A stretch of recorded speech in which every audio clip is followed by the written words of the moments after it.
अब जो ऑपरेशन होने वाला है अल्लाह अल्लाह वो ऐसा होगा कि इस बार शलवारें भी नहीं बचनी। मैं आपको बड़ा वाजे बता रहा हूँ, शलवारें भी नहीं बचनी। जाफर एक्सप्रेस में जो शलवारें रह गई थी ना, अब वो भी नहीं बचनी। तो ये आपके क्या ख्याल है, 1500 दहशतगर्द जो है हमारा कुछ बिगाड़ेंगे? आर्मी चीफ ने उठा के वो कहा कि जी हम सुपीरियर नजरिए से ताल्लुक रखते हैं, यानी कि हमारा नजरिया जो है वो किसी भी भारतीय जो चाणक्य का नजरिया है उससे कहीं आगे। अल्हम्दुलिल्लाह एक जबरदस्त खिताब था जिससे पता चलता था बड़े के एक आदमी वाकई कुछ करना चाहता है। I think this is the time that the nation must stand with his with their chief. जो इंडिया की चीखें हैं आज, जो इंडिया को मिर्चें लगी हैं, वाह वाह वाह वाह, उससे पता चल रहा है कि ये पैगाम कहां तक पहुंचा है।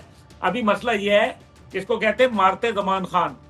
मारा है वो बता भी नहीं सकते कि किस जगह मारा है और कितनी जोर का मारा है।